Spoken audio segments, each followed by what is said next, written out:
أعوذ بالله من الشيطان الرجيم. بسم الله الرحمن الرحيم. وإذ قال ربكم ادعوني أستجب لكم إن الذين يستكبرون عن عبادتي سيدخلون جهنم داخرين. سورة المؤمن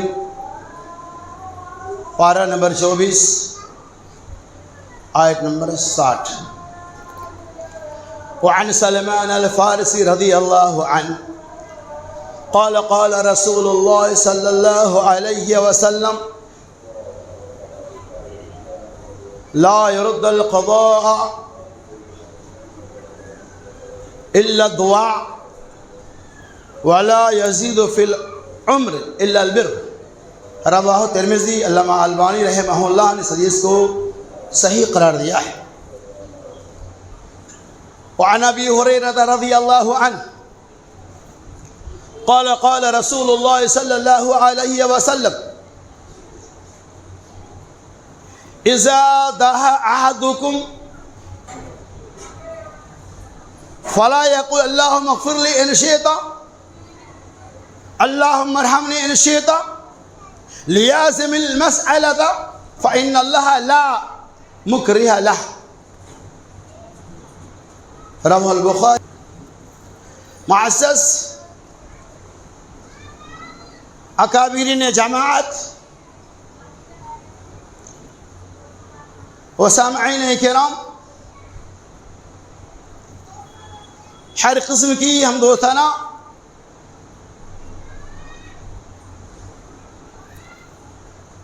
بڑائی اور کبریائی،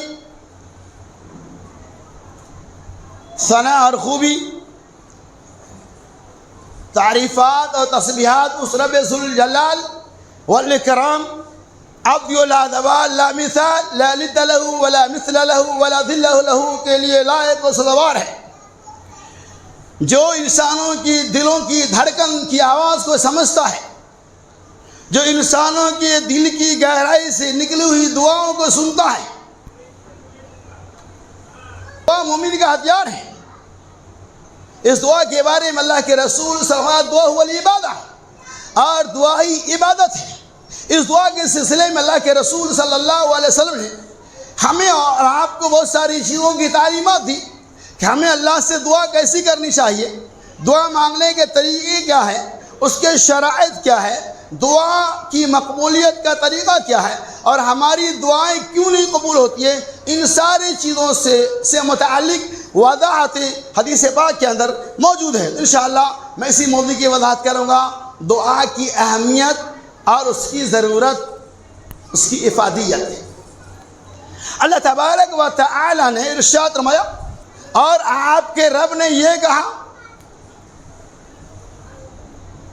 ادعونی استجب لکم، تم مجھے پکارو میں تمہاری پکار کو سننے والا ہوں، میں تمہاری دعاؤں کو قبول کرنے والا ہوں. ان الذین یستکبرون عن عبادتی، بے شک وہ لوگ جو ہماری عبادتوں سے استکبار کرتے ہیں،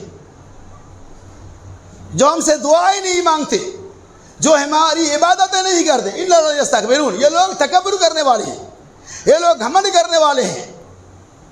سیدخلون جہنم داخرین، ہم اسے ذلیل و خوار کرتے ہوئے عنقریب جہنم میں ڈال دیں گے. اللہ تبارک و تعالی نے اس ٹکڑا کے اندر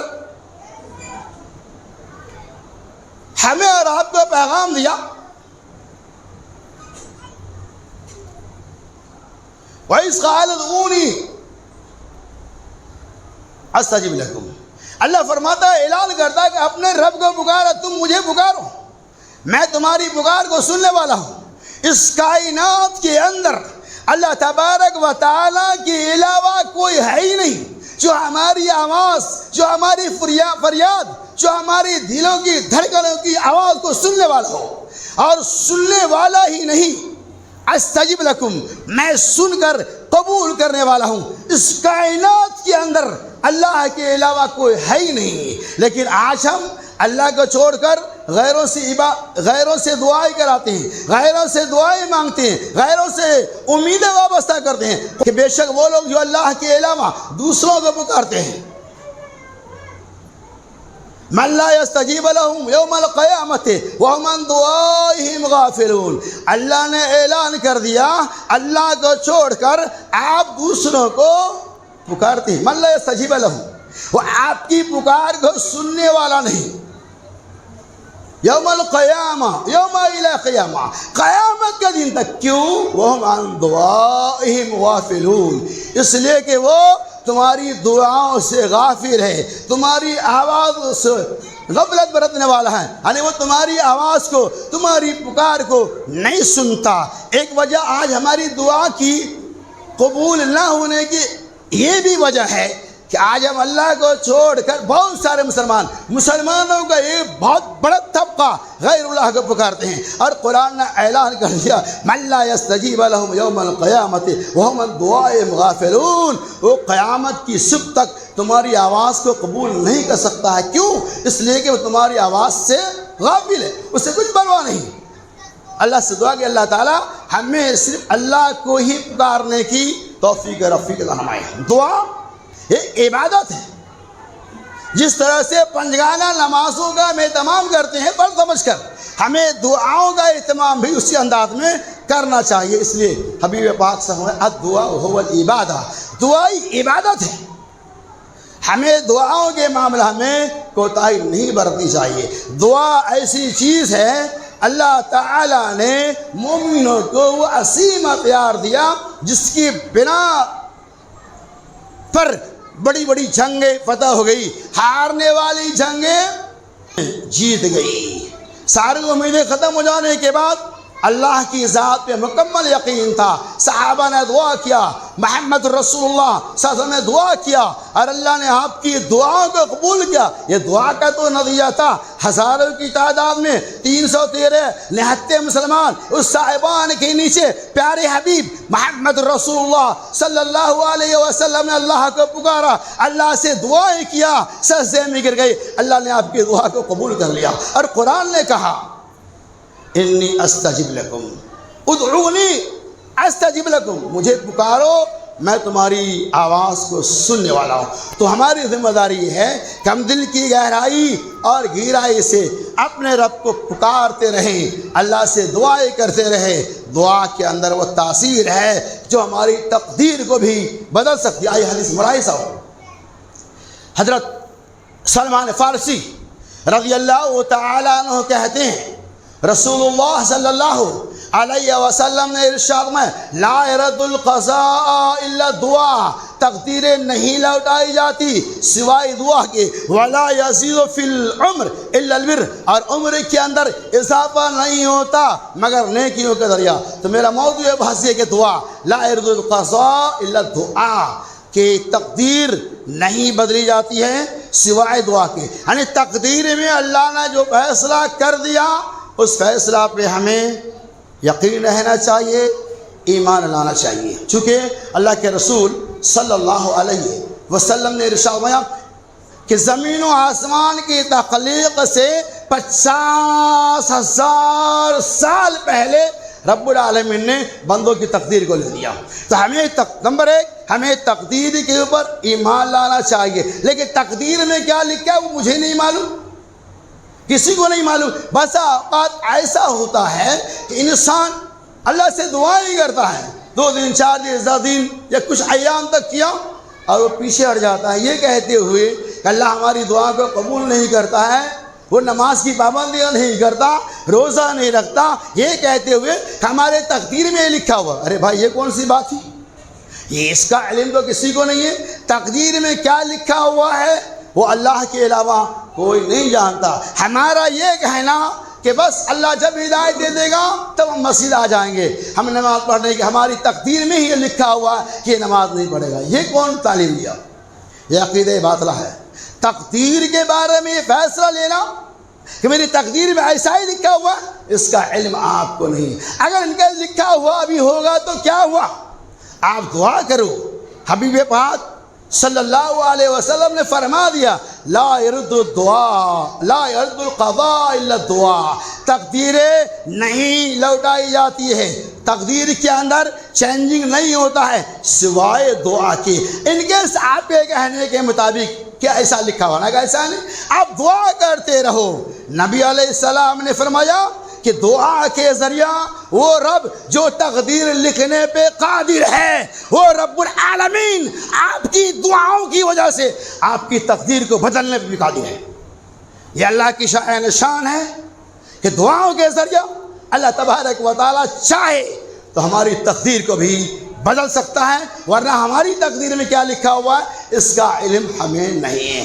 لا يرد القضاء الا الدعاء، تقدیریں نہیں لوٹائی جاتی ہیں سوائے دعاؤں کے۔ تو پتہ چلا کہ دعاؤں کے ذریعہ اللہ تبارک و تعالی ہماری تقدیر کو بھی بدل سکتا ہے، اسی لیے ہمیں دعا کے معاملہ میں جلد بازی کا شکار نہیں ہونا چاہیے۔ کیا ہوتا ہے ہم لوگ دعا کرنے کے لیے آتے ہیں اور بس اللہ کے رسول صلی اللہ علیہ وسلم کہ تم میں سے جب کوئی آدمی دعا کرنے کے لیے بیٹھے فلا یعجل، تو جلد بازی نہ کرے، جلدی نہ کرے، چونکہ جلد بازی کی وجہ سے اللہ تبارک و تعالیٰ آپ کی دعا کو قبول نہیں۔ آپ دعا کرتے رہے یقین کے ساتھ، یقین اللہ تعالیٰ ہماری دعاؤں کو قبول کرتا ہی ہے، نہیں کرے گا امپاسبل، ناممکن سی بات ہے۔ دعا کے قبولیت کے الگ طریقے ہیں، ساری امیدیں ختم ہو جانے کے بعد بھی آپ رب ذوالجلال سے دعا کرو، جو چیز ناممکن ہے وہ بھی ممکن ہو سکتا ہے۔ کب؟ جب رب چاہے تب دعاؤں کے ذریعہ۔ سورہ مریم کو پڑھ جائیے، اشارہ میں کر رہا ہوں، سورہ مریم کو پورا پڑھیے۔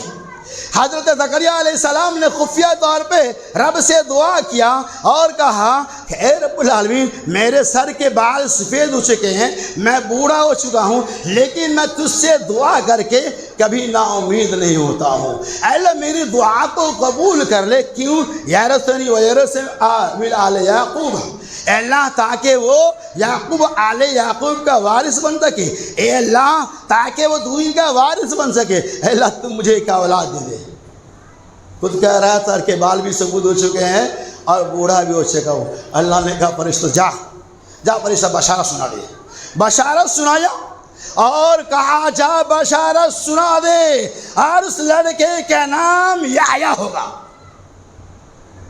اب اپوزٹ دیکھیے، زکریا علیہ السلام کو اللہ نے خوشخبری سنائی، کہا آپ کو ایک لڑکا ہوگا جس کا نام یحییٰ ہوگا، اور اس سے پہلے ایسا نام کسی کا نہیں رہا ہوگا، قرآن نے کہا۔ اب اپوزٹ دیکھیے، زکریا علیہ السلام نے کیا کہا، یا رب اے رب العالمین، اے اللہ تبارک و تعالی میرے لیے اولاد کیسے ہوگا جبکہ میرے سر کے بال سفید ہو چکے ہیں اور میری بیوی باج ہو چکی ہے، اولاد ہونے کے سارے نشانات ختم ہو چکے ہیں، اے رب لیکونا، اے اللہ یہ میرے لیے کیسے ہو سکتا ہے کہ اب اس حال میں میرے لیے اولاد ہو؟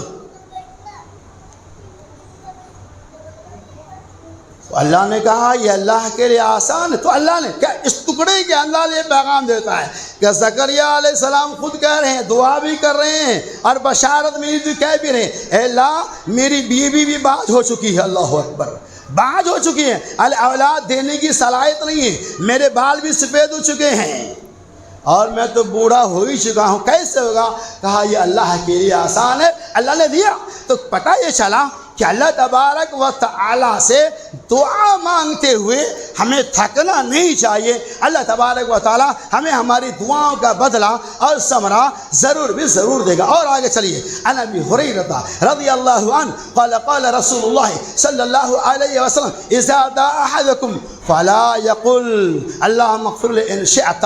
حضرت ابو ہریرہ، بخاری مسلم کی روایت ہے، حضرت ابو ہریرہ رضی اللہ تعالیٰ عنہ کہتے ہیں رسول اللہ صلی اللہ علیہ وسلم نے ارشاد میں جب تم میں سے کوئی آدمی دعا کرنے لگے فلا یقل، تو یہ نہ کہے اللہم اغفر لی ان شئت، اللہم ارحمنی ان شئت، اے اللہ اگر تو چاہے تو معاف کر دے، اے اللہ اگر تو چاہے تو رحم و کرم کر، لیاسم المسئلہ، مجھے یقین کے ساتھ اللہ سے دعا مانگنی چاہیے. کیوں؟ فَإِنَّ اللَّهَ لَا مُكْرِهَ لَهُ، بے شک اللہ تبارک و تعالیٰ کو کوئی چیز روکنے والا نہیں ہے.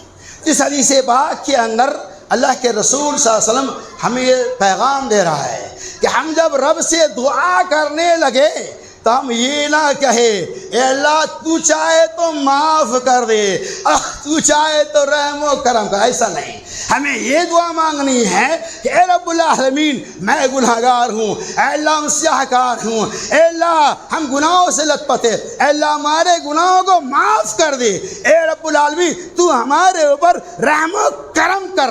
ایسی دعا کرنی چاہیے. یہ نہیں کہنا چاہیے اللہ چاہے گا ہم گناہگار ہیں، اللہ چاہے گا تو معاف کرے گا، اللہ چاہے گا تو معاف نہیں. ہمیں یہ دعا کرنی ہے توبہ کرنے کے بعد. دعا کی شرائط میں سب سے اہم چیز یہ ہے کہ آپ گزشتہ گناہوں سے تائب کرتے ہوئے اللہ تبارک و تعالیٰ کے سامنے حاضر ہو کر لیعزم مسئلہ پوری یقین اور یقین کامل کے ساتھ دعا کرے. اللہ تبارک و تعالیٰ آپ کی دعاؤں کو قبول کرنے والا اور سننے والا ہے. تو اس طرح کے کیوں اللہ رب العالمین کو وہ چیز روکنے والا نہیں. جتنا مانگو اللہ اتنا دے گا. اللہ کے دربار میں اللہ کے خزانے میں کوئی کمی آنے والا نہیں. بندوں کے خزانے میں کمی ہو جائے گی. اللہ کے رسول صلی اللہ علیہ وسلم نے ارشاد فرمایا جب بندہ اللہ تبارک و تعالیٰ سے سوال نہیں کرتا ہے، اللہ سے نہیں مانگتا ہے تو اللہ ناراض ہوتا ہے. اس کے برعکس بندوں کی صفات یہ ہے کہ جب بندہ بندوں سے مانگتا ہے تو بندہ ناراض ہوتا ہے. کیا پتہ چلا؟ اللہ سے ایک بار نہیں 1000 بار مانگو اللہ ناراض نہیں ہوگا. اور اللہ کے بندوں سے 1 سے 2 بار مانگ لو وہ ناراض ہو جائے گا اور کہے گا بار بار مانگتا ہے تو. لیکن رب کہتا ہے بس رب اور بندہ میں یہ فرق ہے کہ مانگنے سے اللہ خوش ہوتا ہے اور نہیں مانگنے سے اللہ کا غضب و غضب نازل ہوتا ہے، اللہ ناراض ہوتا ہے. اب بندے کی صفات یہ ہے کہ بندہ سے مانگنے سے بندہ ناراض ہو جاتا ہے. بس رب اور بندہ میں یہی فرق ہے. لہٰذا ہمیشہ اللہ تبارک و تعالیٰ سے دل کی گہرائی کے ساتھ دعا کرے. اللہ ہماری دعاؤں کو قبول کرنے والا ہے اور دعاؤں کے ذریعہ بڑی بڑی مصیبتیں دور ہو جاتی ہے. دعاؤں کے ذریعہ بڑے بڑے فتنے کا خاتمہ ہو جاتا ہے.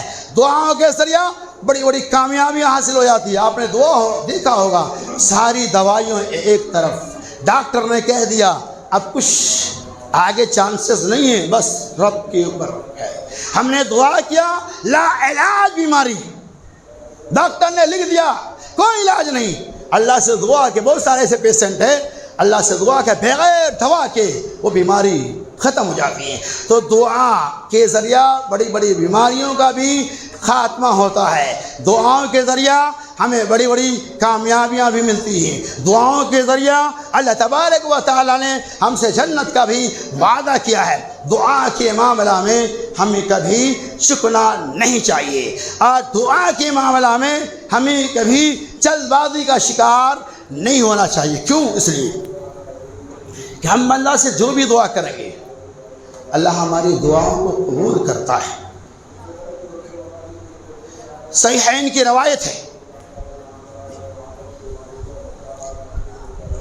حضرت سعید خدری رضی اللہ تعالیٰ عنہ کہتے ہیں رسول اللہ صلی اللہ علیہ وسلم نے ارشاد فرمایا جب بندہ مومن اللہ تبارک و تعالیٰ سے دعا کرتا ہے تو ان کی دعاؤں کو 3 طرح سے قبول کرتا ہے. نمبر 1 سن لیا.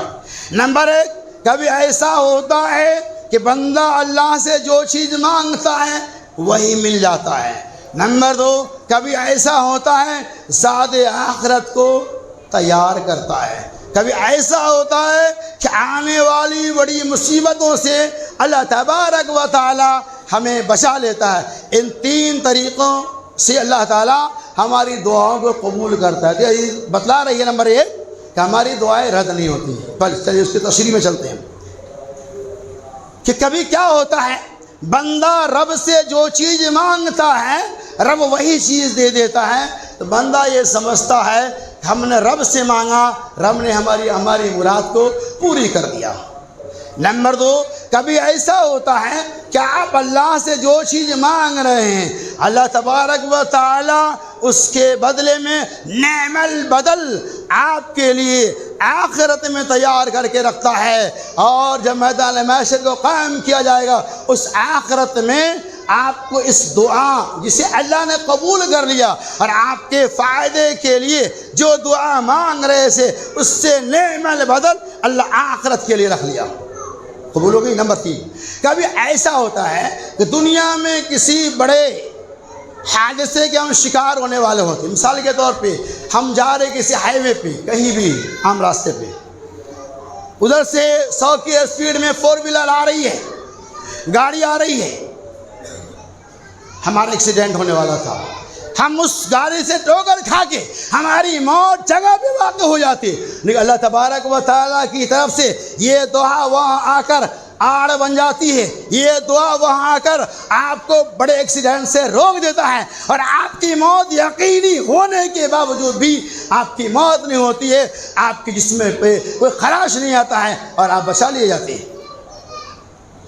کبھی کبھار آپ نے دیکھا ہوگا کہ گاڑی میں لوگ بیٹھے ہوئے ہیں، 4 آدمی بیٹھے ہوئے، گاڑی پوری پلٹ گئی، 4 ویلر پورے طریقہ سے پلٹ گیا، ڈرائیور بھی مر گیا، 4 میں 3 آدمی مرا، ایک آدمی جو 5واں تو بچ گیا، جبکہ بچنے کا کوئی چانس نہیں تھا۔ یہ اللہ تبارک و تعالیٰ کا فضل ہے کہ آپ نے جو دعا کی اللہ تعالیٰ اس بڑی مصیبت سے آپ کو نجات دیا۔ تو پتہ ہی چلا کہ بندے مومن اللہ تعالیٰ سے دعا کرتا ہے تو ان کی دعاؤں کو قبول رد نہیں کرتا، لیکن شرط یہ ہے کہ ہم دعا کریں اللہ سے دل کی گہرائی اور گہرائی سے۔ ہمارے جسم کے اندر جو خوراک ہے وہ حلال ہونا چاہیے۔ اگر ہم حرام کھاتے ہیں، دن و رات ڈاکہ زنی کرتے ہیں اور پھر اللہ سے دعائیں کریں گے، اللہ ہماری دعاؤں کو کہاں سے قبول کرنے والا ہے۔ دعا کے شرائط میں ایک بات یہ بھی داخل ہے، آپ کا لباس بھی حلال ہو، آپ کا پوشاک بھی حلال ہو، آپ کا خوراک بھی حلال ہو، یعنی آپ حلال ہو، تب اللہ تعالیٰ آپ کی دعاؤں کو قبول کرتا ہے۔ اور چلیے آگے۔ عن ابی ہریرہ رضی اللہ عنہ قال قال رسول اللہ صلی اللہ علیہ وسلم ثلاث دعوات مستجابات لا شک فیہن الى آخر الحدیث، رواه ابو داؤد۔ حضرت ابو ہریرہ رضی اللہ تعالی عنہ کہتے ہیں رسول اللہ صلی اللہ علیہ وسلم نے ارشاد فرمایا 3 طرح کے لوگ مستجاب الدعوات ہے جس میں کوئی شک نہیں، یعنی ہماری دعاؤں کو قبول کرتا ہے۔ دعوت الوالد علی والد علی ولدہ، دعوت المسافر و دعوت المظلوم۔ نمبر 1، دعوت الوالد علی ولدہ، والد کی دعا اولاد کے حق میں، مسافر کی دعا اور مظلوم کی دعا، 3 طرح کی دعاؤں کو اللہ قبول کرتا ہے۔ اس میں نمبر 1 دعوت الوالد علی ولدہ، ماں باپ کی دعا اولاد کے حق میں۔ پتہ ہی چلا کہ ماں باپ کی دعاؤں کو اللہ تبارک و تعالی اولاد کی حق میں زیادہ ہی قبول کرتا ہے۔ اس لیے ہر نوجوان کی، ہر لڑکے لڑکیوں کی ذمہ داری ہے اپنے بوڑھے ماں باپ سے دعائیں لیا کرے، انہیں ایذا دے کر انہیں ستائے نہیں۔ کیوں؟ اللہ کے رسول صلی اللہ علیہ وسلم ان کی دعائیں اولاد کی حق میں قبول ہوتی ہے۔ آپ دوسری طرف چلیں، جس طرح سے دعائیں قبول ہوتی ہیں ویسے ہی ماں باپ کی بد دعائیں بھی اولاد کے حق میں قبول ہوتی ہے۔ آئیے دلیل اس طرح، عن جابر بن عبداللہ رضی اللہ عنہما قال قال رسول اللہ صلی اللہ علیہ وسلم لا تدعوا على اولادکم ولا تدعوا على انفسکم ولا تدعوا على اموالکم الى آخر الحدیث، رواه ابو داؤد۔ حضرت جابر بن عبداللہ رضی اللہ تعالی عنہما کہتے ہیں رسول اللہ صلی اللہ علیہ وسلم نے ارشاد فرمایا لا تدعوا علی اولادکم، اپنی اولاد کے لیے بد دعا نہ کرو، ولا تدعوا علی اموالکم، اور اپنے مال کے لیے بد دعا نہ کرو، ولا تدعوا علی انفسکم، اور اپنے آپ کے لیے بھی بد دعا نہ کرو، کیونکہ کچھ گھڑیاں ایسی ہوتی ہیں جس میں اللہ تبارک و تعالی بندوں کی دعا اور بد دعا دونوں کو قبول کر لیتا ہے۔ اب اس پہ غور کیجیے، کبھی کبھار کیا ہوتا ہے ماں باپ اولاد کے لیے بد دعا نہیں کر سکتے ہیں، لیکن کچھ ناکارہ اولاد ایسا ہے جو اپنے ماں باپ کو اس قدر ستاتا ہے، اپنے ماں باپ کو گالیاں دیتا ہے، اپنے ماں باپ کے اوپر لعن طعن کرتا ہے، نہ جانے کس انداز سے اس کے ساتھ پیش آتا ہے۔ ماں باپ تنگ آ کر اپنی اولاد کے لیے بد دعا کرتا ہے، اور کبھی یہ بھی کہہ دیتا ہے اللہ تو مجھے اولاد نہیں دے رہا، یہ بہتر تھا، اے اولاد ایسی اولاد کو ہلاک کر دو، اے اللہ یہ میری اولاد کسی ٹرین کے نیچے دب کر کچل کر مر جائے، کسی پہاڑ کی بلندی سے اپنے آپ کو کود کر اپنے آپ کو ہلاک کر لے۔ اس طرح کی بد دعائیں ماں باپ کبھی جل کر بھن کر اولاد کی زندگی سے تنگ آ کر اس طرح کے بد دعائیں کلمات نکالتے ہیں۔ اللہ کے رسول نے کیا فرمایا لا تدعوا علی اولادکم، اپنی اولاد کے لیے بد دعا نہ کرو۔ کیوں کہا ایسا؟ اس لیے کہا کہ ماں باپ کی دعا اور بد دعا کو اللہ قبول کرتا ہے۔ کہیں آپ غصے میں آ کر اپنی اولاد کے لیے بد دعا کر دیں گے اور اللہ قبولیت کی گھڑی میں وہ دعا شامل ہو جائے گی، اللہ قبول کر لے گا اور آپ کی اولاد ہلاک ہو جائے گا۔ میرا اولاد بگڑا ہوا ہے، یقیناً آپ ان کے لیے دعا کرے، رات میں اٹھ کر تہجد کے وقت دعا کرے۔ شکر رات کے ثلث اللیل دعاؤں کی قبولیت کے اوقات ہے، فرض نماز کے بعد دعاؤں کی قبولیت کے اوقات ہے، جمعہ کے دن دعا کے قبولیت کے اوقات ہے۔